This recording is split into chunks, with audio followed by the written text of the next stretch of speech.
Good evening, good evening, good evening. Welcome everyone to the channel. Welcome. It's a Thursday night, and I've got the one and only Kenny Ken with me. This is becoming quite a regular, the old Thursday tea time chat. Doesn't go on for too long. It's just nice to catch up during the week. It gives us a little head start on what's going to go ahead with the games that are coming up. The games. Sorry to interrupt you. Go on, mate. Your introduction. There's been a lot going on, hasn't there? There's been a lot going on, Kenny. Pay rises, possible stadium expansions, and most importantly, there's the England game, which I don't think has much interest. But at least they've got a derby at least today. England-Wales, a derby. Of course England's going to win. Of course England will win 3 or 4-0. Of course they're going to win easily. What do you expect? But at least the TV companies are going to build it up to something it's not going to be. Oh, they've got to sell it, Kenny, haven't they? The FA's got to sell it, haven't they? At the end of the day, you know, they've got to make money on it somehow. We will get into England, definitely get into England later on, because there's a couple of things I want to talk about. I mean, people think that these channels should all be Arsenal, but what I try and like to do is talk about football in general. And later on, Kenny, we'll talk about what you make of England and Tommy Tooks, because I've never really got your opinion on it. And I know you follow England football quite in depth. I used to, but I tend to follow the big moments of England now. Once they've qualified and they're in Euros and they're in the World Cup, I don't really follow them as in depth as probably what you do. So it'd be interesting to get your point of view later on in the show. But big up everyone that's in locked in. Big up Lawrence. Morning, lads. What do you feel about James leaving AFTV? Yeah, we're going to cover that. Well, I'll tell you what, I'll ask Kenny straight away. Obviously, we don't want to go into too much depth because obviously we don't quite know the reasons why. No one's really told us. But AFTV is obviously a big channel. It's kind of, whether you like it or not, it is the sort of, a massive channel for Arsenal fans. People are leaving it, Kenny. I mean, do you think there's something going on there, or shouldn't we really? Oh yeah, without a shadow of that. I, as you well know, I've been my first time I was on it was in 2015. Then obviously, due to dubious circumstances, I decided to take a break. And then I went back after I was asked to go back. And then after lockdown, I thought, well, it's not me. It's not something I enjoyed doing. And I can categorically say I didn't feel wanted either. So I wasn't going to waste my time going and being somewhere I wasn't wanted. So it's one of those things. But I can categorically tell you that the reason, if you've been in a company, and all the people's company involved, then for me, the reason is obvious.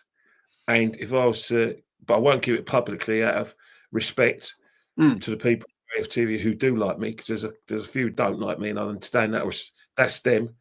But I've got a fair idea what's going on. And if you knew the goings on of AFTV, and if you knew the people involved, I know for a fact if I was to think out aloud and even write it on a piece of paper, I'll be spot on. Yeah. But yeah, something. Knowing the people involved and knowing the person's in charge, it's blatantly obvious to me went down, and why it went down, and what they're going to do about it. As I said, if you're in the know, you're in the know. If you know, you know. No, it's exactly, Kenny. Exactly. I mean, I mean, they're quite big characters on there. I mean, you know, Turkish is probably the obvious one, and that was a bit of a shock that he left. And you know, and then the young James has followed suit. And listen, I've met Turkish. I've not met James. I've shook hands with Turkish and sort of briefly spoke to him. And you know, they come across. He comes across a smashing guy. You know, so I mean, it obviously probably might not, but do you think it'll have a big effect on the channel, these people leaving? Well, it depends. Well, one of them leaving Turkish will affect the views. Yeah. You've got to remember one thing about AFTV. AFTV is not the AFTV that people were introduced to. That it was not a channel well, people have grew to love and grew to hate. You know, it's not the fan cams are the least of people's you know, entertainment. They don't bring any traction to AFTV whatsoever. I can say that categorically. The sponsors are only interested in the podcasts and the podcast only.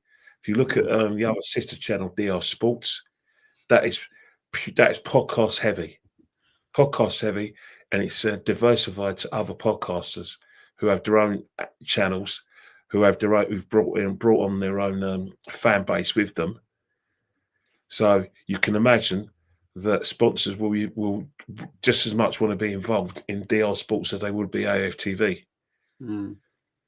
Yeah, no, in essence, you could say that AFTV has probably got less professional and talented people now than DR Sports. So make of that what you will. But the situation is that I say it once, I'll say it 1,000 times. The biggest star in AFTV has only been ever one person. It's not been DT. It's not been Troop. It's not me, my mate Claude. It's not been Ty. It's not been Bully. It's not been Mo. It's Robbie Lowell. AFTV dies if Robbie Lowell pulls the plug on it and says he doesn't want to do it anymore. It's his baby. DR Sports, Don Robbie Sports, Robbie Lowell Sports. AFTV, it's his baby. He's the biggest star there. He's the one who gets invited. He's the one who gets invited to the Oxford Union or Cambridge Union. He's the one that you know that was interviewed on every terrestrial channel going. He's the one that gets introduced by all, you know, like YouTubers or companies across the world. So don't think for 1 minute that his loss, he's not the biggest star there. Yeah, no, that's true. Yeah, it is true. Yeah. I mean, it is. I mean, yeah, I mean, even I remember watching it back in the day when it first all started and everything else. And yeah, I mean, it has changed. I know certain things have to change, but I mean, it's changed dramatically, Kenny. You know what I mean? It ain't like it used to be. But listen, it won't be. It has to evolve. It has to evolve. Every channel has to move with the times, and the fan cams are yesterday on AFTV.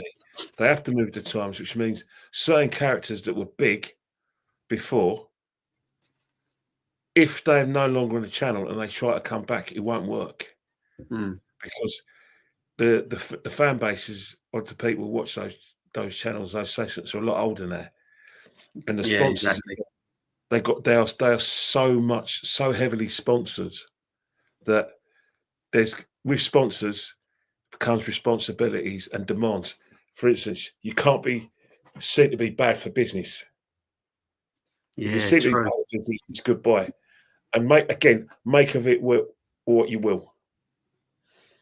Yeah, it's all going to come out though. It'll all come out eventually, Kenny, won't it? It all comes out in the wash. It all comes out in the wash. Well, it depends. Yeah, no, big up everyone that's in the chat. It's about chess. Whoever gets their story out first, then it'll be a rebuttal. What the people involved are doing, in my opinion, they're waiting for someone else to get the story out first, and then there'll be the rebuttal and a back and forth. Exactly. Well, time will tell, and we will see what comes out of the wash, as they say. Big up again, Lawrence. Good point here. I mean, we're going to get into this about the move to Wembley. Me and Kenny remember it well, as you do, Lawrence. Wembley in order for the club to expand the stadium. I still remember the fiasco of us playing Champions League games there. It didn't help us much at all. I mean, hopefully, if we did go to Wembley second time round, it will help us. But I don't know. Let's touch on that very quickly, Kenny. I mean, we won't go into the stadium being refurbished because that's all still in the early stages. We know what's going to happen to that. They want to make it bigger. They want to make the capacity bigger. Whether it'll go to the real fans, it'll probably be half and half, a 50-50 split. I'm all for moving with the times. But how do you think it will affect us on because we've not really spoken about how it would affect us on the field of play. Because I said going to Wembley would be like an away game every game. How do you think it would affect the actual team and the day-to-day? I mean, if we go a whole season and having to play at Wembley, how would that affect the team? Well, I don't think it should have too much effect. It didn't really affect Tottenham, did they? I mean, Tottenham in 2017, 2018 finished third in the table. Season after finished second. There wasn't that much of a drop-off. All intents and purposes, they had a very good side.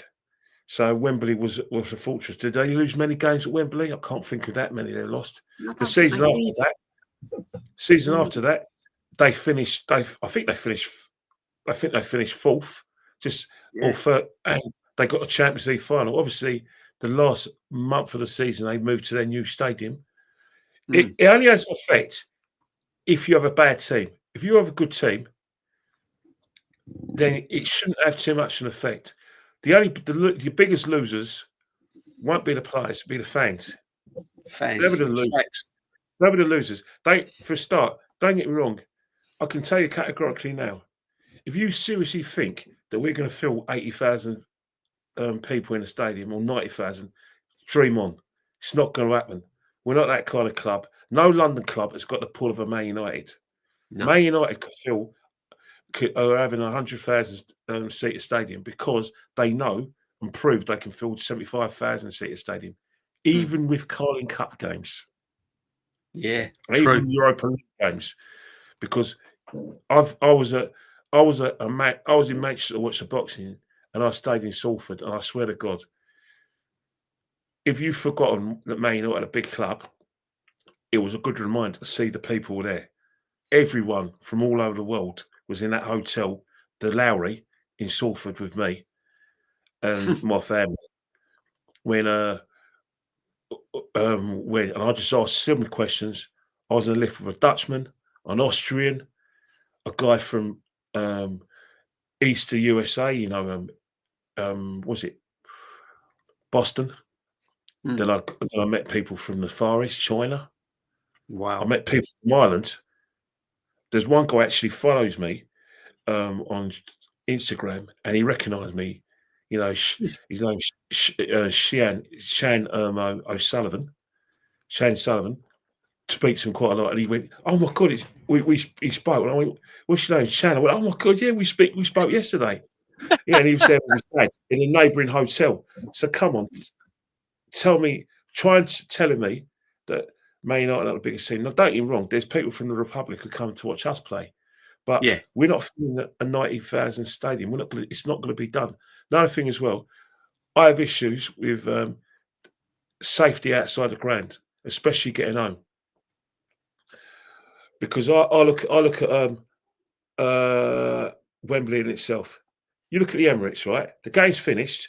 We've got so many stations to go to. You can go Highbury and Islington, Arsenal Station, Finsbury Park, Hollow Road is shut. Yeah. So you can fit that Holloway Road for about. You've only got Wembley Park. Yeah, but what's happening is that you can go to Finsbury Park and get a tube, or you can get to Finsbury Park and get the overground. You can go to Highbury and Islington and get the overground and the tube, and you've got so many overgrounds to go from all corners of London, east, west, and north, right, and south. Now you've got Wembley now. You go Wembley Central, that's fine.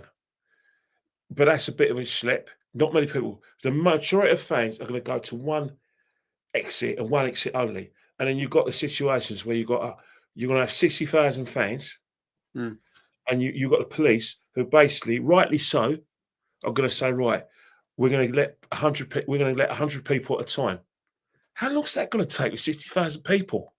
It's a a joke. nightmare, mate. Absolute Don't nightmare. have the games at Wembley. Another thing as well, do not give the FA any more money. They've made enough money out of Wembley. Of course they have. You know, they've 100%. paid all their debts off. They have concerts after concerts. You're not going to like this, Arsenal fans, but just think about your safety and think about logistics. It's logical to go to London Stadium. Who gives a I couldn't care less whether it's a football stadium or not. All I care about is your safety. It's a good shout to go to London Stadium. All I care about is your safety. Yeah. I know for a fact that you guys will get out there easily. You won't be queuing up. You'll have different train station, tube station. You've got another train station, a DLR. Plus, you've got another one. Could take your customer as you live in East. You can walk around the shopping centre, go to Stratford. You have to all queue up. The West Ham fans don't do it, and just make your way through Stratford. You either get a tube. You can even get the overgrounds or even get the trains to CTCs to Essex, wherever you want to go. Yeah. That is what I call logistics for fans and fan safety. 100%. Stop seeing the stars of Wembley and just remember when you... That's the attraction, isn't it? Wembley, isn't it? Yeah. That's the attraction. And also the sort of snobbery that we don't want to share with another football team. We don't want to be seen to be gate crashing West Ham Stadium. Darren Sullivan's right. I get where Darren's come from, but Dal, you can drive though, because I know where you live. You live around sort of like West London because we speak regularly. You live around West London. It's going to be easier for Aaron as well. So if you choose to drive, you can get the A406, and you know Wembley at the back of your hand. But the majority of fans who do come to football ordinarily will come by public transport. So all I'm saying right now, brother, that's not a bad team, is it? All I'm saying right now, categorically, is it's about fan safety, and I do think that if you are getting the public transport, it's never an issue getting there, but it's an issue getting out. And look at the situation. When you're actually in the ground on your way out, the tubes are a death trap. They're an effing death trap. Excuse my language. They're a death trap. How are you supposed to breathe in these tubes when you've got little kids with their family and they're like this, packed like sardines? Yeah. Oh, don't do it. Carabao Cup games, especially like when the little kids go, and a lot of fans like us give up our season tickets. Little kids go. It's going to be an absolute nightmare for them. I mean, not only that, you're talking about Champions League game, 8 o'clock at night. You know what I mean? Some people ain't going to be getting home till like 1:30 in the morning. That's if you're lucky that the last train don't finish. And I've got to come out towards Essex. It's going to take me ages. Well, that's the thing. I always say Arsenal fans come in all shapes and sizes, and I've got the greatest respect for that. I know that they come from all corners of London because Arsenal's a very fashionable London club to support, like Chelsea. Yeah. But what I think about is fan safety, because I tell you, I know our fans, they'll be complaining till the cows come home, especially not so much on a Saturday, but on Wednesday and a Thursday or Friday, whenever these games are, they'll be moaning and bitching, and rightly so, because I'll tell you one thing now, it's a bloody death trap. Those things. 100%. Go if you must for a cup final. You've got to go if it's a cup final. It's an international. But they're not they're rare. You put up with that discomfort if it's rare. But if it's on a regular basis where we've got 22 home games, 22 home games, plus if we get to Champions League proper, we've got three more games. That's 25. We get in the FA Cup and go proper. That's 28 potential home games. You're going to Wembley 28 times, and I haven't even counted the Carabao Cup. All right, 30 times potentially, which means it's going to be your regular mode of transport to get the ground. You're going to have to put up with that 30 times, not like the odd time.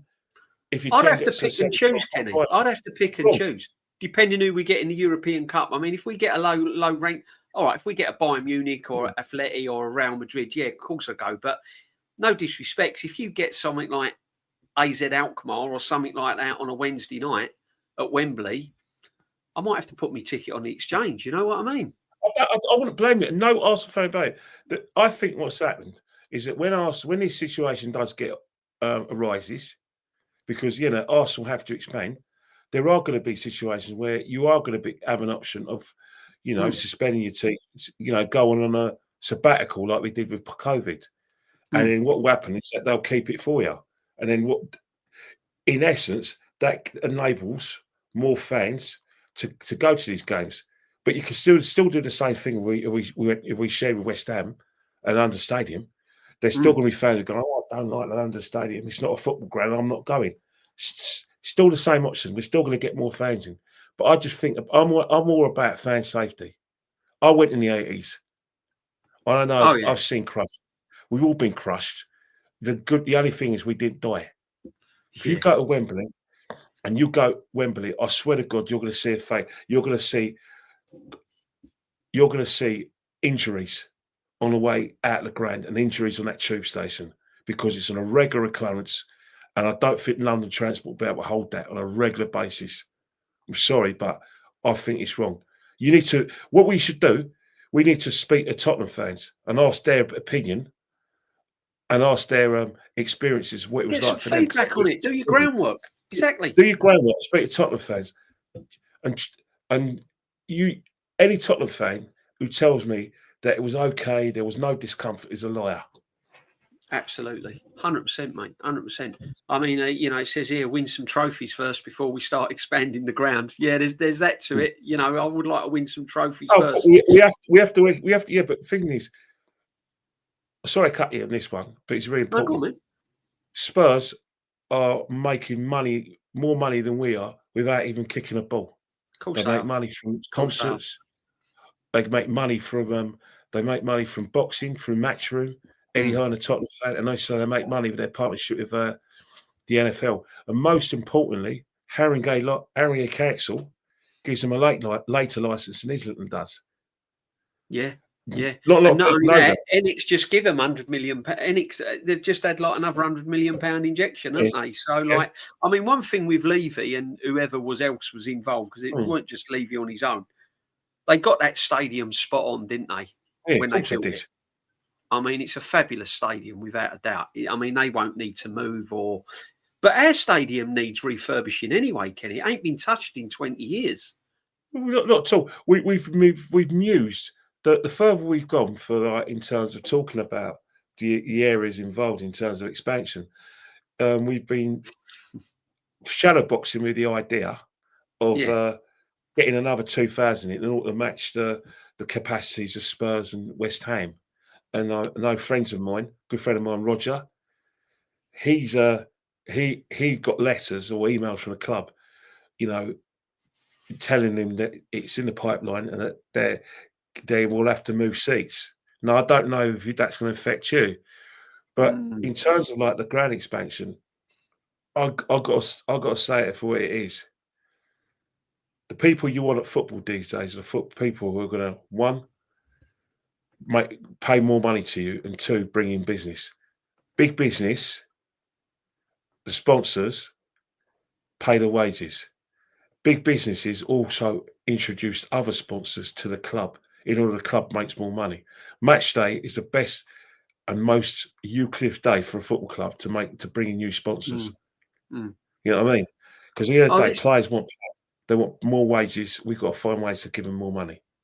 Exactly, and it's a vicious circle, isn't it? Because the fans demand top players at the football club, players demand top wages, and obviously owners want to make more money. So if you put all those three ingredients into one pot, the only way out of it is to build a bigger stadium.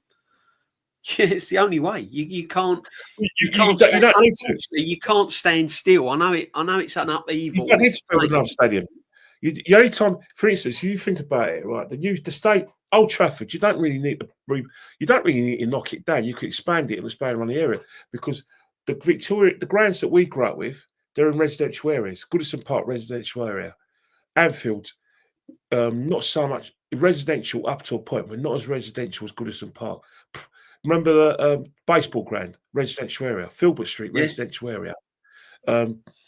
Arsenal, where old Graham's residential area, Upton Park residential area. So what happens? You can't expand because you're basically able to knock people's houses down.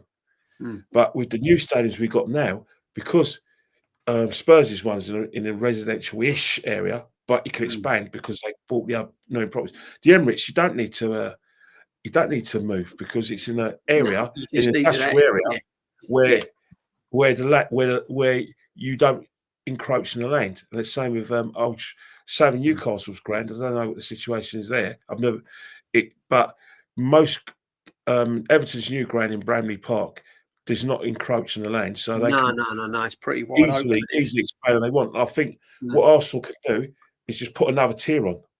That's what they're looking at, putting another tier on, so it makes it more steeper. So there'll be where I sit now, a few rows back that's it, that's your limit. Whereas I'll be sitting there if they expand the upper section, and there'll be another sort of another 5 or 6 rows above me. You know what I mean? It'll be unbelievable. I mean, we've got Kenny's there. They want to kick out local fans and all of that. This is another question, isn't it, Kenny? If they do extend the stadium, I'd like to think it goes to the local fans locally, like where you live. It will, 100% it will.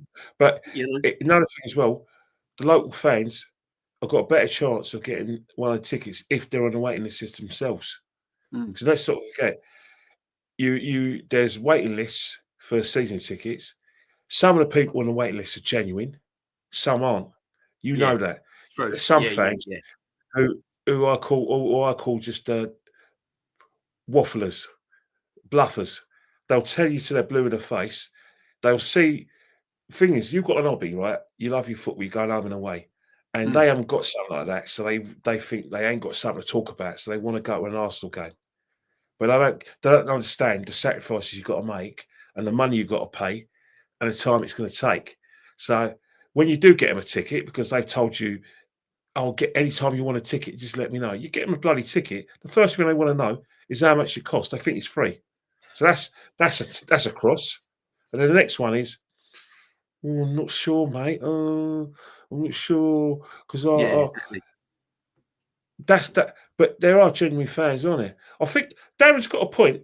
I'm not so much about the situation with Wembley in terms of getting to the ground. It's a coming out of the ground. That's coming where out. I've got It's my. the station. It's an absolute nightmare. I've been there many times. That's always been an issue. I don't like the fact that it's a time issue as well. Football fans, like when the game's over, they like to just go and do their own thing. You think about an Indian game, right? It's very nice to go to the cinema and go to like the London outlet if you want, but you want to get home after a game, especially you've got work the next day. If you go to Wembley and you're doing that about 30 times, I think people seem to forget that if you go to Wembley, right, and you're in that tube, that carriage, I don't know. I think that's a safety issue because there's too many people on the tube.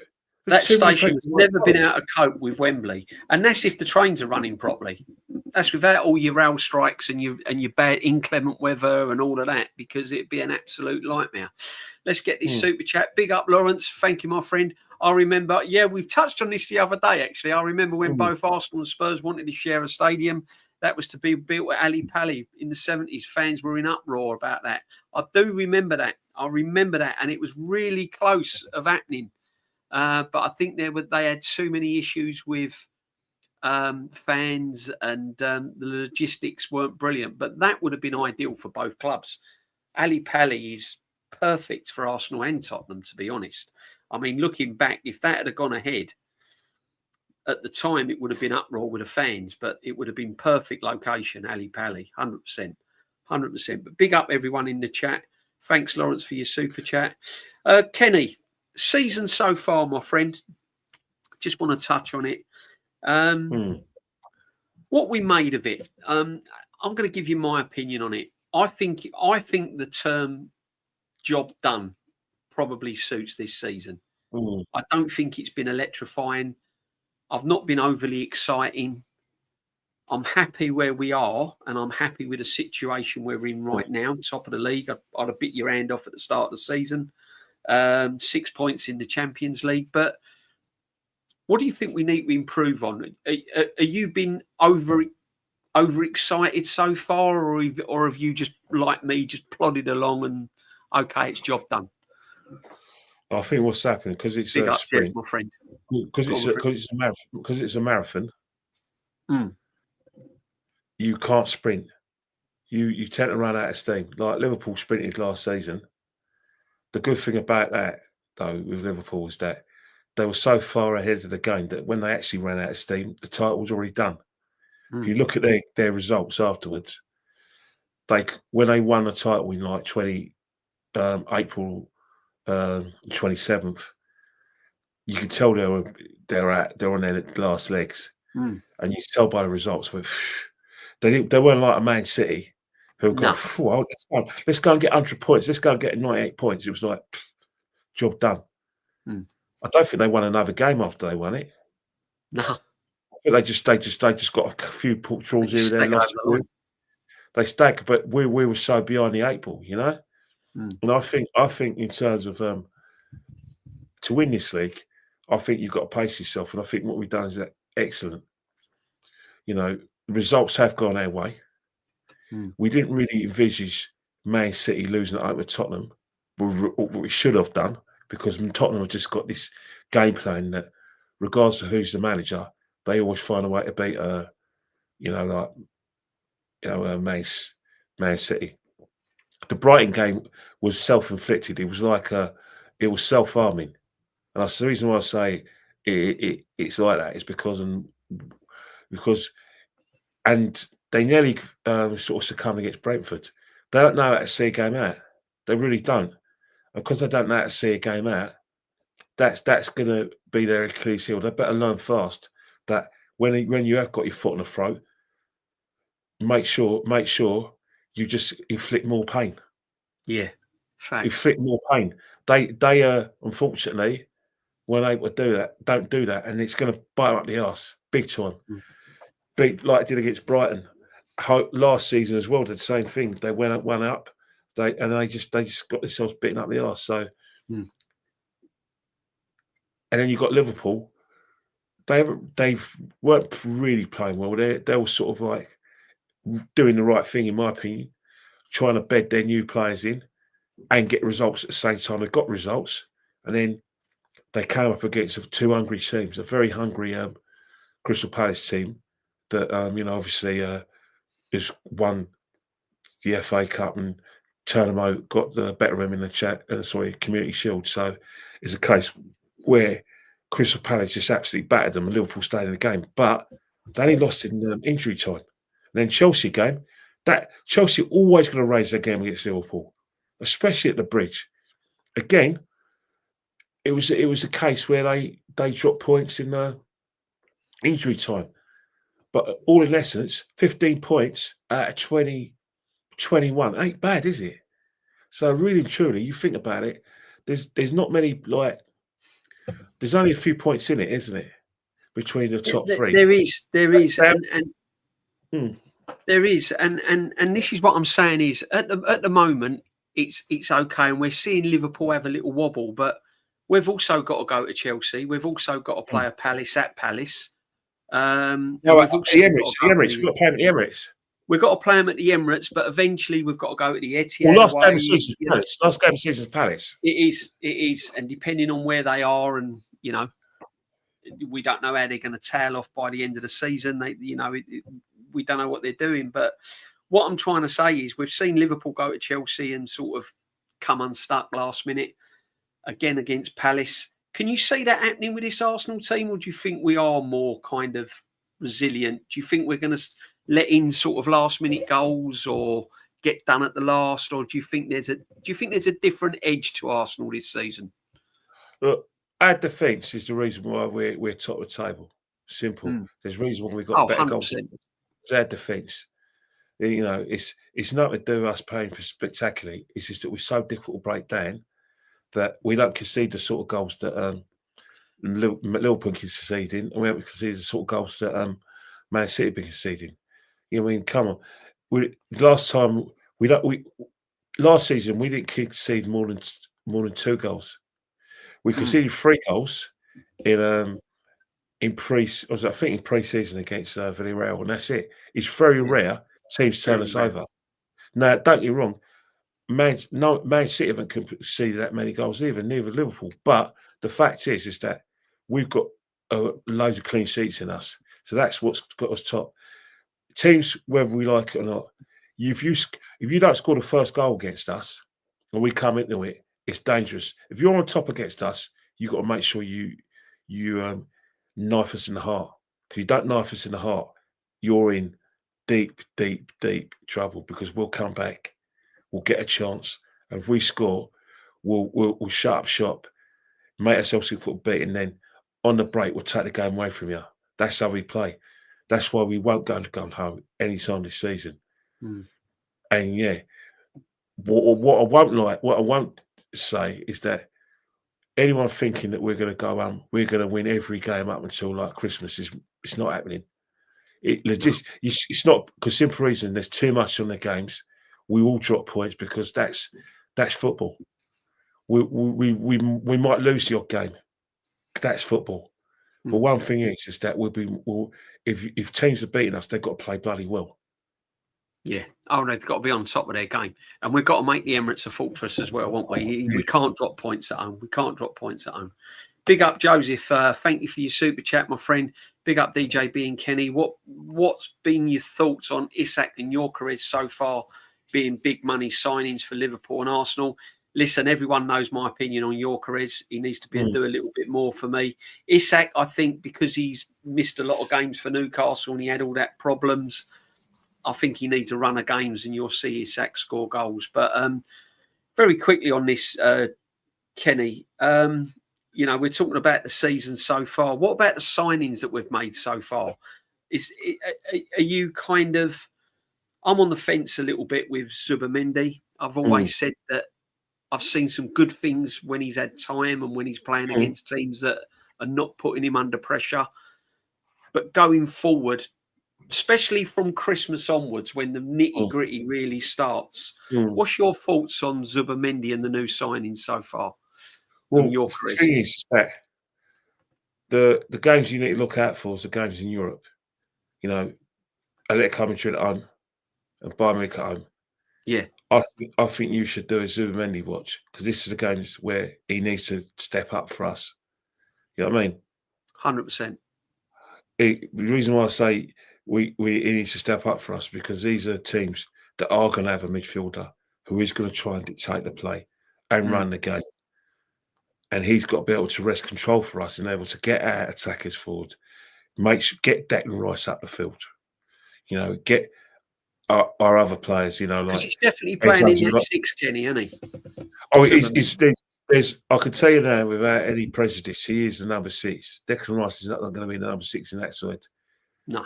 Do you know what I mean? He's the number 6. He's got a responsibility to give us control of games and dictate the way we play. That's his responsibility, and he's got to be able to turn up. Those 2 key games are going to be thing. And if you like, you look at Tottenham, the North London derby, Palhinha, Sarr, another litmus test. And then you think about the game after Bayern Munich, Chelsea, Caicedo, Fernandes. Yeah. So that's going to be like a massive test, where this is where we need to see the best of Zubimendi. And the reverse fixtures, in the reverse fixtures, not so much in Europe. Obviously, I'm talking about Chelsea and Spurs. Reverse fixtures, again, same thing. Then we've got the Liverpool game at home in January the 7th, the Wednesday night. Again, McAllister, Sloboslai, and obviously Gravenberch. This is where we got to see the best of Zubimendi. So far, the Norwich Forest game, I thought he really well. He's played well in patches, but I was a bit lukewarm against Bilbao. Bilbao just got into him. They knew him. They disrupted. They got in his face. This is what worries me when he's playing in that 6. You want someone that's a bit strong that can hold off the challenge. He's a bit lightweight. Yeah, they got in his face. They got in his head. But so far, we're the second season is going to be the season where we want to see like what we feel is going to be the best of Zubimendi, and hopefully that's the case. Yeah, no, facts, man. I mean, and it's like your career, isn't it? I mean, we've both said that he lacks technical ability. Yes. Some people are saying it's the way we play. He's not getting the service. He's not getting this. He's not getting that. They need to remove that from their heads. It's excuses, and it's not that. And I'm not putting them down, but it is, in essence, you won't hear Liverpool fans saying the same thing about Wirtz or the same thing about Isak, because Ekitike looks the part. Oh yeah, in fact, Ekitike isn't satisfied with his lot. The first game of the season, he scored in his debut, a week before he scored in the Community Shield, and he was criticising himself. He was self-analysing him. He was self-analysing. He was self-critical. He said, "I could do better. I'm not satisfied." Yeah, that's a wonderful attitude to have. You know what I mean? And you think about it. He's one person who has turned up. Salah is Salah.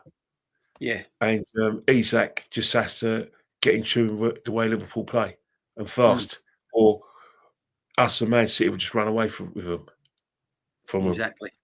No, exactly. I mean, but your Chris for me has got to try and get a bit more involved. He's got to make something else happen, Kenny. Even if he's not that player, even if he's going to assist something.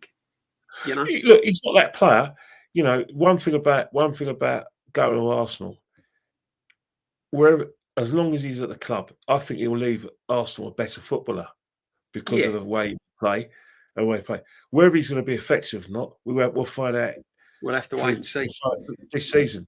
But this season, it's highly likely he won't be our top scorer. It'll be Salah, but it'll be Saka. But what I did say with your careers is that if he scores 15 and 16 goals, that's not bad, because this league is horrible. It's horrible. Yeah, facts. Absolutely. You know what? I said 15 goals. Paul's got a point about Ekitike, where he says that the reason why I say that is that I can't disagree with anything he said. The reason why I can't agree with anything he said is because he's got it. He's got it. He's actually got it. He's actually got what Liverpool require of him, just like that. He hasn't had to learn. He brings Salah in the game as well with his old play, which gets Salah running off him. And he seems to have a little bit of an understanding with Wirtz. And let's not face it, it cost about 80 million as well. So, he's hit the ground running. So he's hit the ground running. So again, what he needs to sort out when he comes back from the international break is his discipline.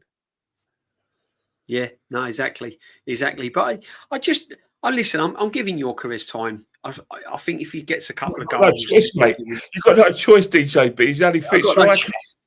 He's our only striker. Exactly. We're going to get on the striker. Well, he's our only striker at the moment until Havertz is fit, and then he's got rotation, hasn't he? Correction, our only fit striker, mate. Our only fit striker. Right. Havertz ain't a striker. He never has been, but he has been turned into a striker. But big up to everyone. Big up to Jez in the chat. Big up to everyone in the chat. Can I say one thing? There's a lot of people, because we're analysing your careers, is that we're having revisionism of Havertz. We're not having revisionism of Havertz. We've been very critical of Havertz. But if you were to ask us as football fans and ask us as people who've watched the game and played to level, who do we think is a better footballer? We're not going to lie to ourselves and tell you what you want to hear and say. Technically, Havertz is better. Yeah, say it's your careers. When we know Havertz is a better player, Havertz has got a higher ceiling to the extent that he's cost £140 million between two London clubs, and he's highly thought of international for a bigger footballing nation than Sweden, Germany. That's facts. I'm not putting anyone down. Yeah. We're not putting it under a blanket, are we? We're just stating the facts. That's what it is. That's football, guys. That's what football is. And this is what I'm trying to say to people when I'm, when I look at players and I not criticise, but I when I say, I'm disappointed, I'm not disappointed. I'm not saying they're bad players. It's just that I'm not seeing certain things yet that I expected. And going forward, I want to see that. I want to see it because the standards at Arsenal have got to be that high. You know what he needs? He needs to be selected for a game, a fill your boots game. Exactly. I swear to God, they missed a trick when they didn't start him against Port Vale. If he filled his boots, who knows? He really could have done with a fill your boots game. Yeah. Because you think about it, you see how Cristiano Ronaldo, if he's going for a rough patch, he'll have a game when he fills his boots for club and country. Facts. And then what he'll do is that he'll fill his boots, and then he'll go on a run where you can't stop him from scoring. I hope so, mate. I hope that's right. That's what I want to see. That's what I want to see. That's what I want to see, Kenny. But while you're doing that, I'm gonna put something up on the screen, and it's not to shock everyone because Kenny's got his phone going. He's so popular. He's Kenny. Look, see, that's a fine Kenny. Yeah, we're getting a Nortski. Big up Nortski, my friend. Hope you well. Hope your internet's better, Norms. You were having a bit of a stinker and hook last night. His internet was playing up on the mingle. That's fine. That's fine for Kenny. Look, they all know Kenny. Kenny, squads. We've heard it. Got the best squad in Europe. Some say we've got the best squad in world football. But what we're going to do, Arsenal fans. Exactly. Let's put up the because everyone's exactly, guys. I mean, everyone's the best. Our ground's the best. Our players are the best. The players are our the manager's best. the best. Yeah, our stadium's the best. Yeah, there's no one can touch our us. kit is the best. Yeah, our ball boys are the best. Our ladies are the best. Our merch is the best. But you know what I mean? Let me get this up right. And what we're going to do, we're going to go through the City team, and then I'll get the Liverpool one up right. And what we're going to do is pick a top 11, if you like, who to make up an Arsenal team. So let's say these players are all free. They don't play for anyone. They're all free, and we make up 11, right? So we go through the goalkeeper. We go through the goalkeepers pretty quick, right? Who would you have, Donnarumma or Raya? David Raya. Donnarumma, better goalkeeper. Sorry, Donnarumma. Right. I'll probably agree with you. Donnarumma's won more. He's been in more big games. He's more experienced. Very good at stopping penalties, which is sometimes what you need. I'd go with Donnarumma. So straight away, Donnarumma takes the place of Raya. Remember, Arsenal have got the best squad in the world and Europe, according to some. Right? Straight away, we're going Donnarumma. Defenders. Who would you replace any of our defenders with these, Kenny? No. Probably, I'll go with you on that as well. No. Let's zoom in a little bit. I'll go with you on that as well. Oh, sorry, I've lost it. I like Ruben Diaz. I like John Stones. Yeah. But I think we've got better defenders than them. Yeah. I agree. Let's sorry guys, let's get this back up. I don't know what happened now. There we go. Yeah, I agree. I don't think I would swap any of our defenders for Man City's defenders, even though. There we go, guys. Sorry about that. Even though there's a lot of defenders I like Ake, to be honest. I like Ake, Nathan Ake. He's another like centre half playing in a position. Isn't yeah, Kuznov is like he's not ready yet. No, I like Ruben Diaz. What about Vardiol though? You wouldn't replace. You wouldn't replace any of these with Calafiori or a left back. He's a centre half, isn't he? Yeah, exactly. I wouldn't play him as a centre half. I think I'm happy with my back four. Yeah. No, it's fair enough. Going to midfield. I mean, obviously, there's John Stones there as well. Not now. 2-3 years ago, I would have had him at Arsenal, but not now. The Arsenal defence stays. It's only Donnarumma that it's only Donnas that we've put in. Midfielders. There's one that stands out. Rodri. Sorry, Rodri ahead of Declan Rice. Sorry. You'd have Rodri instead of Declan Rice. Yeah, sorry. And I'll have I'll have Zubimendi, Rodri, and my attacking midfielder. I'll go with Cherky ahead of. I'll go with who I got in midfield. I'll go with Foden ahead of Odegaard. Sorry. So Foden ahead of Odegaard. Yeah, Cherky. I have Zubimendi, Rodri, and Foden. Sorry. There you go. So there's 3 midfielders ahead of the Arsenal so-called best squad in the world, Europe. I'd have Rodri. And my front three. I'll tell you what, I'm going to throw one here as well as you. At the moment, current form, I'd have to say Doku over Martinelli and yeah, that's in the front three. Yeah, so if we do our front three, it'll be Saka, Haaland, and Doku. Sorry. There you go. So I'm a football fan as well as an Arsenal fan. I'm not gonna do any nonsense. I'm not gonna go and have a cry on the overlap because my favourite player isn't being in discussion for the best midfielders this season. I'm not digging him out. He weren't crying. He asked the right question. I've got respect for that. But why do Arsenal players have to be included in every discussion? Especially, I think if you're part of the discussion, you have to earn it. Declan Rice is a fantastic player, but if you ask me, Rodri's better than him. Yeah, I agree. I mean, we've got all sorts here. I mean, some would not have Zubimendi and have Rice and Rodri. Some would say that they'd have Rice and Rodri, Zubimendi and Rodri. Some are saying they'd take Calafiori out and have Garvial. Yeah, I understand that. Haaland's a no-brainer. Haaland's a no-brainer. I don't know about Haaland's. You can't. Haaland's no-brainer for me. Yeah. What about Reinders? So if you go to Liverpool's what about Reinders, Kenny? Reinders. Well, I can't put him in a team because I think I'll give my team a bit of balance. Yeah. And I can't play him. I want to play him, but I can't. No, it's fair enough.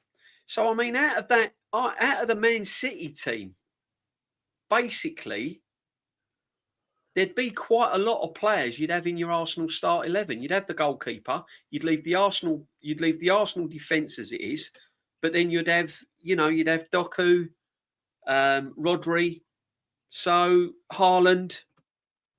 You got to remember we're talking about Arsenal's the best squad in the league apparently, but we've just literally had an attacking lineup full of Man City players. So this is what I'm trying to say when people say about, oh, we're going to win the league, we're going to win it by week 20. This Man City team is still a strong team. There's still a lot of players that you would have in your Arsenal starting 11. And that's without a shadow of doubt. But the trouble with some people is that they watch football for only their lens. Exactly. Like for instance, we're on a show like with DG. I remember the Saka is world-class debate. Yeah. Anyone who thinks like Saka's world-class, and I think Saka's one of the best players in the country, by the way. I just think he needs to do more to be world class. They only watch it through their lens. There's no understanding, no debate about what you could do to get better in our opinion. No, he's world class. That's it. Why is he world class? How many goals? What's his goal tally like? Oh, and they're just real stats that have been compiled by someone else, not by the eye. They're not going by the eye. Don't get me wrong. Saka this season will be our top goal scorer. I can say that with my chest out. It won't be Gyökeres. I back Saka for the penalty because Saka's a penalty taker, not Gyökeres. Exactly. All these people. I have to add something else. What? I can't believe for the life of me why people thought Gyökeres needed a goal. He's scored 3 already. What are they on? Talking rubbish. Exactly. Talking rubbish. He's already. Kenny, we took pelters, didn't we, back in Saka to take that penalty and not give it to Gyökeres. I was with you. I always say penalties for strikers are bonus. They're bonuses. They're bonus points. Code. Cheat code is a cheat code. Of course they are. Absolutely. Jam boy, how you doing, brother? I thought I thought you disappeared on me. We've got Jam Boy in the house. Big up, Jam Hi, Boy. Jam Boy. Hi, Jam Boy. Yeah, he's all in there. Joseph has come in there. They're all coming in now. I mean, I know I've had the notifications problem with YouTube, so it's probably that. Right, so we've had quite a few City players in. Right, let's make up an Arsenal team out of the Liverpool 11. I could start Alisson over Raya? Yes. So, right, we've had 2 squads. And both of our goalkeepers have not included David Raya. So we've had Alisson over Raya, and we've had Donnarumma over Raya. Would you have Alisson over Donnarumma, Kenny? Tough one. Yes. You would. Okay. No problem at all. Right, if we got Liverpool. Right, defenders. Defenders. Who would you have as a defender over any of our? Van Dijk over Saliba. You'd have Van Dijk over Saliba. Van Dijk and Gabriel for me in defence. Right. Straight away, Saliba's gone. At left back, I'll have Andy Robertson over like Calafiori. At right back, I'll have Timber. There you go. So there's 2 defenders been changed. Remember, Arsenal have got the best squad. So by rights, we should not be changing anyone. Already, the City, we've kept the same defenders as Arsenal. Liverpool, we've changed 2 defenders. Van Dijk, Robertson. You wouldn't have Kirkes, Kenny, no? No. Frimpong, I haven't seen enough of him. Nope. Midfielders. No. Now, this is the one. This is the one, Kenny. Midfielders. Right, it's easy for me. Easy for me. It's got to be like Gravenberch. Rice. Yeah, I agree. Bradford, Rice, and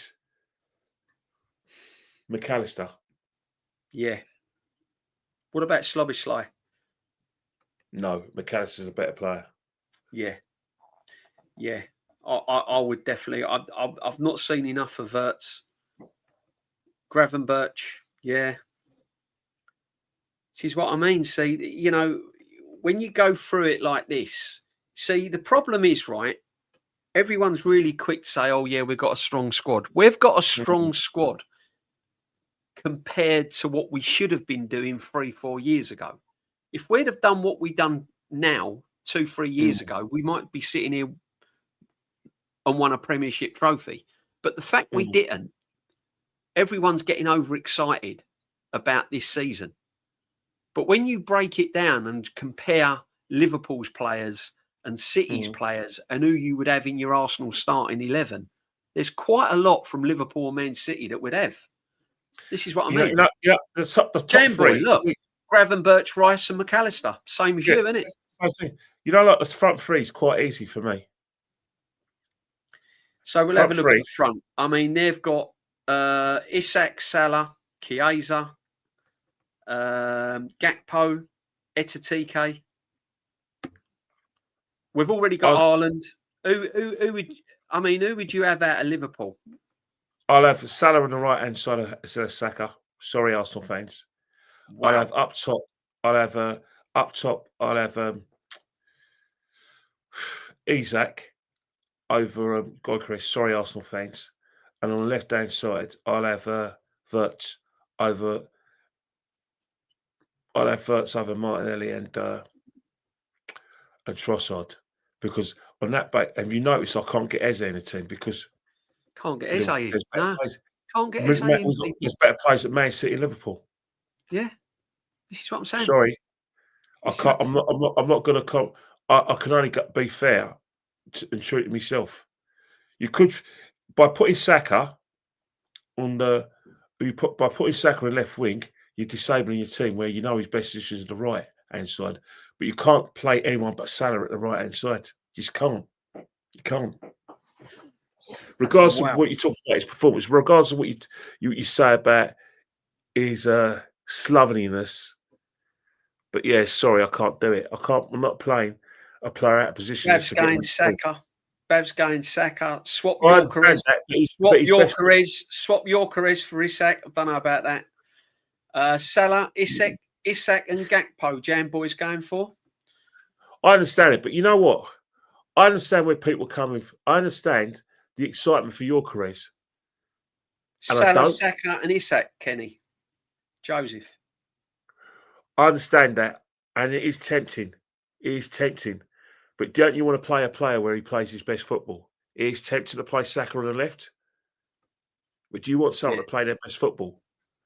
I could do it. I'll change it, and I'll play Saka on the left. I'll change it. No, Because no, he's too good to play at left and leave that. He's too good to play what at you've leave gone that. with is strong, Kenny, and it makes sense because why would you play a player out of position? That's my only problem. Saka, I would put him in, but I want my best team out there. But I'm going to change it and say, on the basis I've seen Saka on the left, I'll play Saka on the left-hand side because there's absolutely no way I'm playing Gakpo. There's absolutely no way I'm playing Martinelli or Trossard. No way. See, there's a thing here with Wirtz. Some people are saying that Wirtz is a 10. Some people saying Wirtz is on the left. I see Wirtz play for Germany coming in off the left when he plays for his national team, and he looks. He's got to play at Crystal Palace. He's got to play at Eze left, where he's got to be out of Rome. And I think Liverpool got to facilitate that. But to facilitate that, it won't work because Salah will have to do equal amount of pressing as Wirtz. Yeah, and he has to do his homework. You can't have two players not pressing and not working hard off the ball. That's why Liverpool have been vulnerable on a counter-attack and been conceding goals. The people in front, the midfield is trying to protect the defence, but the midfield can't protect the defence if the strikers ain't pressing hard enough. Yeah, see, this is what I'm saying, guys. See what I mean? You break it down. Arsenal, best squad in the Premiership. Well, potentially. But our starting 11, we're going with Donnarumma. We're going with Van Dijk. We're going with Robertson at left back, Timber at right back, Gabriel. What's your midfield, Kenny? Gravenberch after playing. I went Gravenberch, Rice, and McAllister. Gravenberch, Rice, and McAllister. I think Gravenberch and Rice would be great together. Left is Wirtz. I really think they'd be great together. Haaland. And Isak, and that's without Rodri and all that. What we've mentioned, what we've mentioned. I think if you set the Gravenberch, have Declan Rice alongside him, he'll say yes, please, and vice versa. I can see them playing really well together. Yeah. But isn't it funny though, Kenny, when you break it down like that, how many actual Arsenal players you would put in your first 11? But there's nothing wrong with that. You think about, why I say that? It's football sense, though, isn't it? Yeah, but the best teams don't always have the best players. It's what fits the system. True. Like, remember Germany? Do you remember Germany in 1990? You think about Germany. You think about the Germany team that won the World Cup in 1990, the Germany team that won the European Championships. And you think about the Germany team that won the World Cup. You think about the Germany teams over the years. How many of them, with the exception of Matthias Klinsmann, Bremer, Gunter Netzer, Karl-Heinz Rummenigge, are world class? Yeah. All the rest, they're a functioning team, but I'd say that in terms of like world-class players, no, they're not individually, but that team and that just gelled, just played together, didn't they? And it's that team had everything. They had speed, they had game management, and they had goals. But only a few of them were world-class in that team. If you look at the German teams over the last, if you look at the German team since 1974. They're not all world since 1972. Look at the German team since 1972. There's not many world-class players individually. And if you compare that as well, Kenny, with the Spanish teams that never won anything, that had brilliant players, didn't they? Look at these Spanish teams over the years that never was all individuals, brilliant players, but never got over the line. Never got over the line as a team. So look at the Spain team that won the Euros in 2024. That worked. How many world-class players were there apart from Yamal? Yeah, Rodri, Yeah. Is he well? Is Exactly. Rodri world Yeah, yeah. class? One or Is two Rodri probably. world class though? Jamal, Rodri probably. Is That's about Rodri it. world class? Is Rodri world class though? Not in my book. World class. You've got to be very special in my book. World class. You see, you hit the nail on the head. He's not world class. Yeah, exactly. No, I'll make you right, Kenny. 100%. I mean, but as a team, we have got a good squad. But again, it's whether the manager can get the best out of this squad. He has to. He has to. But yeah, that was interesting. That who we would pick as 11. You know, when we've heard so much about how strong our squad is. If we about that 11 we picked, that 11 we picked doesn't necessarily mean that they're going to win trophies, because they have to gel.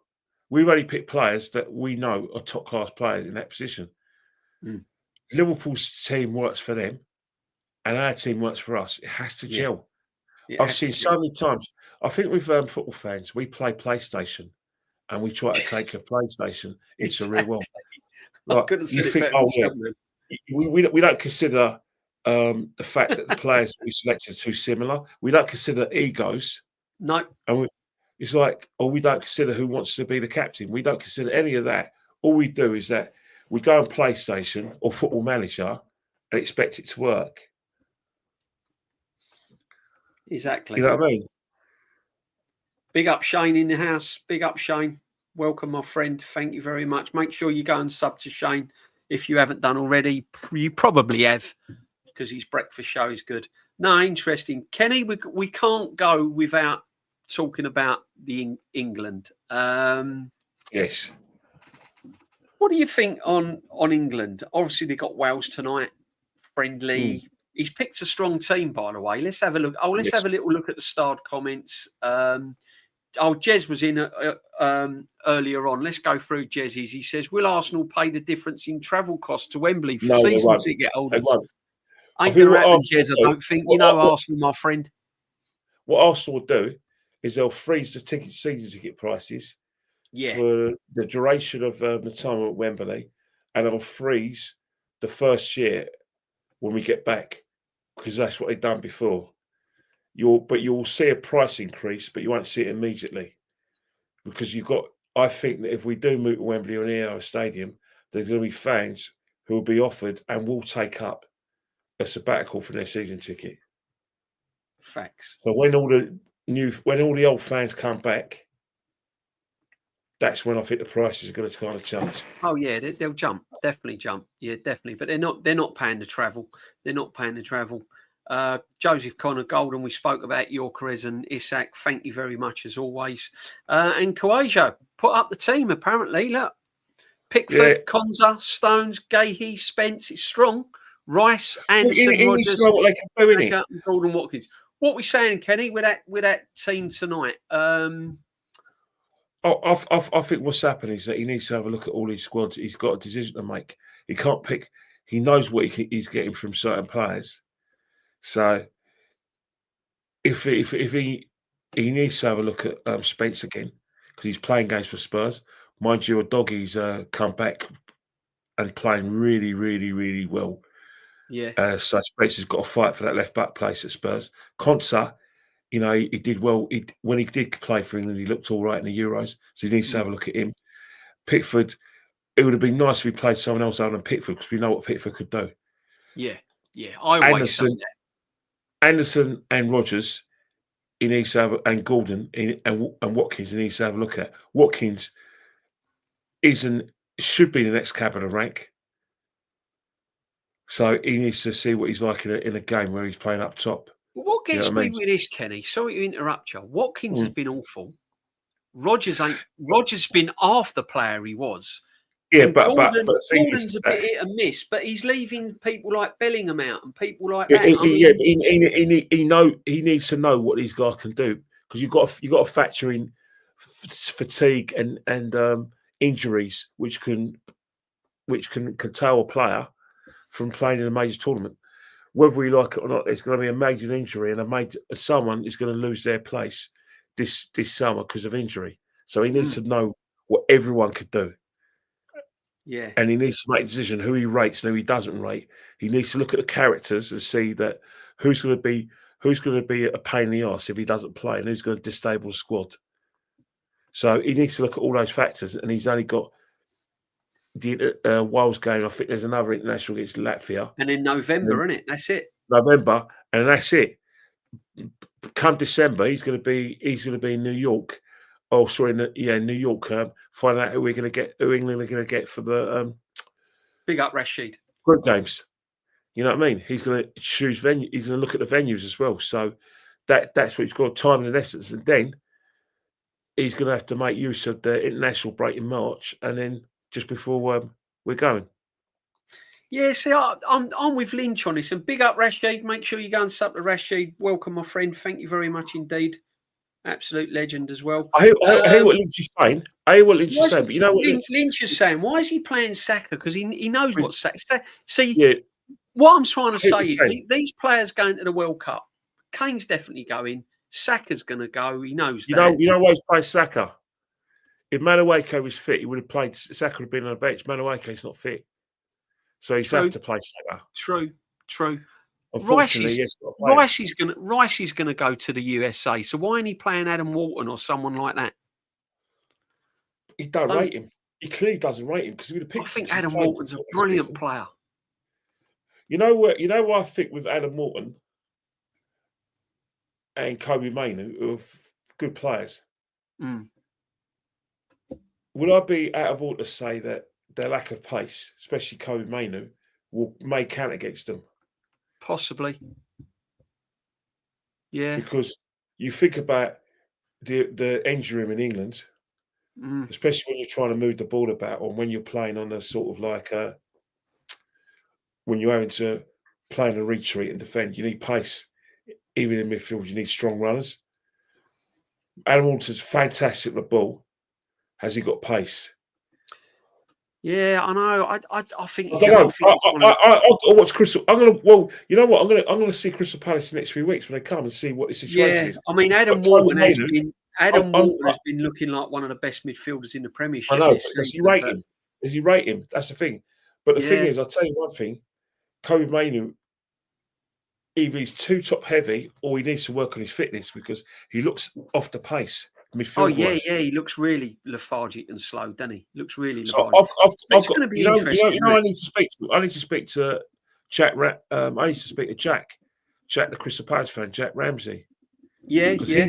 He watches Walton week in, week out. So, Jack, if you're watching, Jack, give us your opinion. You need to scout report on Alan Walton and see what he's like off the ball, where he's quick enough. Because Joseph says he's quick. Joseph's saying he's quick. And and in terms of Mainoo, I think is a good player, but I know Mainoo's not quick. So I need to. Go on, Kelly. Yeah, no, we need to look at these players in depth, and don't we? But I think this is what these games should be about, though, because I always look at these England friendlies and think, well, you know what Saka can do, you know what Rice can do, you know what Kane can do, you know what Pickford can do. All these players really that you haven't got to worry about, that you know are going to be your staple kind of players that you're going to take. I always think you've got to throw in like the Waltons and, double-edged sword, though. And all of that, It's a double-edged sword, though. The double-edged sword is on the one side, you want to sort of like have a good relationship with the managers of the club sides in Europe and in the Premiership. On the other side, you have to have a style of play. And your top players who you know and who you want to start that first game of the World Cup tournament proper, you're going to need to find a pattern of play. You have to, and your players need to get used to that as well. So, in my opinion, closer to the tournament, he's going to have to, whether fans like it or not, play close to his top side. Yeah. Do you think do you think Tommy Tooks is the man? Do you think he's got that kind of? Do you think so. England going into the World Cup? I mean, we're going to be up there with the players are there. The players are there. There's no excuses. It's none of this golden generation nonsense that we had with Suez and Ericsson. where he played the best players but available, and they weren't a team. This team is a team. This team these youngsters have played together for a while, and they played under junior tournaments. They played under Lee Carsley, so they know each other. And I do think that the players coming through are within a system that's gone really well. Our only bugbear was Gareth Southgate's negativity, which cost us titles. Hopefully, weren't expensive enough, was it? Hopefully, we don't go gun-ho, but we do take risks. Yeah. The players are there. The Harry Kane players. I mean, we ain't mentioned Foden or anyone like that, have we? Yeah, Harry Kane runs a conundrum. Harry Kane has to be fit. But the problem is that who's there putting him under pressure? I don't see any striker putting him under pressure. We're still lacking in that. We're still lacking, aren't we, in depth? One striker's playing in bloody in Saudi Arabia because no one wanted him because he won't press. Kenny, I mate, you're right. That is the worry for me, as you know, England going forward. All these years later, and we still ain't developing top strikers, are we? We thought Watkins was the person, but he's kind of gone off the ball. And then Ivan Toney's out in Saudi Arabia. Is he getting the actual day-to-day quality of football that you need? Who else is scoring goals? Exactly. So you've got to play Harry Kane. Play Harry Kane and hope he keeps fit. At least he's not playing. Exactly, but he's no spring chicken, though, is he, Kenny? Do you know what I mean? He's no spring chicken, but there's no one pushing him for his place. No, it's crazy. Absolutely crazy. My mum wants Southgate as United manager. James, good luck with that one. She's been watching too many results, too many good results. Too many good results. You know what I mean? Yeah, exactly. Exactly. Ivan Toney. Yeah, exactly. I mean, yeah, Ivan Toney is probably the only other option along with Harry Kane. But when you're talking about winning a World Cup, you do need at least a good 2 or 3 strikers to choose from that's balling out top quality. But I mean, he's definitely got the players. I mean, Rashford's found a different level, isn't he, at Barcelona? Yeah, Rashford don't play with his back to goal, does he? No, exactly. But it'll be interesting, that World Cup, definitely. It'd be interesting. What do you reckon the score will be tonight, Kenny? England, Wales. Do you think it'll be a close one? 3-0. England 3, Wales 0. Yeah. Even with that Kane. If Wales score first, it's interesting. Yeah. I mean, yeah, Darren, he has slowed up, but he is quality. I've got to say it. Harry Kane is a quality. Harry Kane went to Germany because of and didn't stay in the Premiership because of the pace of the Premiership. You think about it, he's done his ankles a few times, hasn't he? He's been rushed back by Tottenham. Yeah. Maybe a league at a slow pace will suit him. Yeah, Lynch is saying, to be honest, I like Tuchel. I think he's hungry to impress and he's a good manager. The thing is with Tommy Tukes, he's an elite manager. At big moments, elite managers, and I've said this is what Arteta sometimes lack. In big moments, in times during the game, you have to have that certain ingredient as a manager to change things. If Tommy Tukes was playing Italy and we went 1-0 up in that Euros, we win that Euros. And that's the difference. It might not be pretty qualifying. It might not be pretty, but when it gets to tournament football, big managers step up. And that's what I'm hoping Tommy Tukes will do. He's a winner. And that is it. But Kenny, I know you want to go and watch the game. I've got some news for you. Declan Rice has been made captain for the day. Ah, right. There you go. Declan Rice is the England captain for the day. Declan Rice is the England captain, but not the Arsenal captain. Make it make sense. I can't. Paul Martin Odegaard, eh? Paul Martin Odegaard. Never been able to. It's funny, isn't it? Paul Martin Odegaard, eh? It's funny. Kenny's situation with Declan Rice. He likes him. He rates him. But there's something missing with Declan Rice and Kenny. Kenny. Without showing that, there's just certain attributes. There's certain position where I think he's perfect for him. I think that Declan Irish. I think that Declan English. Declan English. in English, I think that We're having a pop Arsenal, at you in the if he chat. Look, stays where he is, Irish, look. if he stays where he is, if he stays where he is, I'm convinced that he's going to be a top player for us if he stays in the position he should be. I think you stifle his development by playing him in number 6. Maybe towards the end of his career, you play him number 6. Got no problem with that. But right now, number 8, I think I can give us more, and I'm never going to stop. I'm going to demand till I'm blue in the face that he plays that position because I want and I will demand goals. It's there. Yeah, no. Lynch is saying he wants more goals from Dex. He wants more goals from midfield from Dex. You know, look, I understand that. I'm a big fan of Declan Rice. I think his work rate, the way he never shies from the ball, he always wants the ball. You know, his work rate. When did Steven Gerrard start? He started as a holding midfield, didn't he? Yeah. Look how he finished his career because there was facets going. Is Declan Rice going to be as good as Steven Gerrard? See, this is it. See, when you mention people like Stevie G, Paul Scholes, Lampard, and people like this, and then you mention Declan Rice. This is what I'm saying. This is what this generation. This is what a lot of this generation has missed, Kenny. And our quality of footballer is different. Devil's advocate, though. Devil's advocate. We've got to go devil's advocate. Different, in my opinion, it's a different era now. Yeah, a different era. There's no doubt on paper, Swen Yoran Emirates' team is levels above. Is levels above.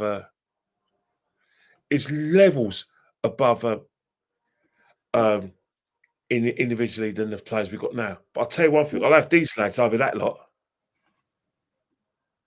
Yeah, they didn't put it in for England, did they? They was all too disjointed. They weren't a team, was they? If they had been a team, we might have won something. But Declan Rice wouldn't get in that era, would he? In that team, would he get in front of Scholes and all of that? Wrong.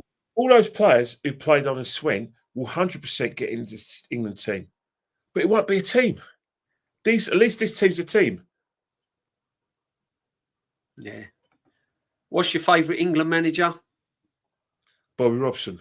Bobby Robson. I was just going to say that. Bobby Robson. Got to be Bobby Robson's my favourite England manager. 100%. 100%. I don't know why Foden's not in the team. Lynch and Jamboy. He's got to play. He's got to play well for Man City. Play the type of football that he played in 23-24, where he scored 20 goals. And we're laughing. Yeah. Well, James talks football. My great-grandfather was Welsh, so I'm half English and a quarter of a Welsh. Well, you know what I mean? It's we've probably all got some sort of Welsh or Irish or Scottish in us somewhere along the line, my friend. But big up, my friend. Big up everyone that's in the chat. Make sure you're subbing. Yeah. Make sure you sub, smash the likes. It's been a great show. It really has. It's been a nice Thursday tea time chat. I'm going to let Kenny go because we want to watch the England game. What I'll do is we'll do it in 2 weeks' time because I won't. Yeah, you're not around next week, Kenny, are you?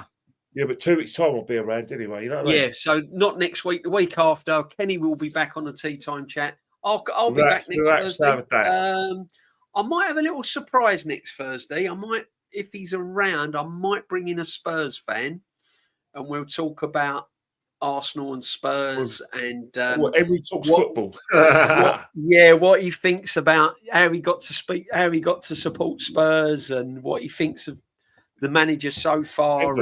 Hang on it. Down your sides where you live, you must have a lot of Spurs. Yeah. So there's Spurs everywhere. More West Ham, but they're everywhere, mate. There's a lot of Spurs, and I'll tell you what, there's a lot of Spurs live in Essex, don't they? Yeah, tons, loads around here, loads. That's why West Ham and Spurs are more bigger rivals than Arsenal and Spurs. Arsenal and West Ham. The only reason why Arsenal and West Ham become rivalry was Declan Rice in the last couple of years. That's it. Yeah. Other than that, Spurs was their main. 1980 FA Cup as well, but yeah, West Ham and Tottenham. That's an understandable rivalry because parts of like Walthamstow, East London, is all Tottenham. Yeah, it's and all on the parts of border. North It's West all on the Scotland. borders, isn't it?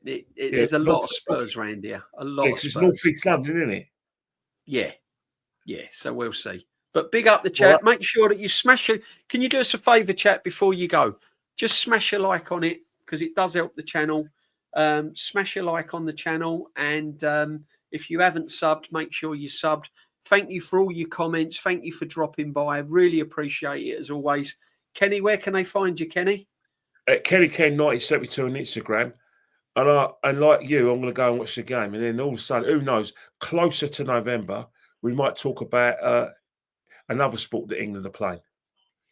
We didn't get time tonight, did we? Because we wanted to do compare the 11. We wanted to talk about Wembley. He's on our side. We always got. We wanted to talk about England, but closer to time, we've got one important thing to talk about that's close to my heart and your heart, Kenny, Cricket. and that's the Ashes. Well, yeah, you always remember one thing: time's on your side, all right? So don't forget, all right? So I'll speak to you soon. Let's go watch this bloody match. Speak to you later. Big up, my friends. Right, let's go. Take care. We're gone.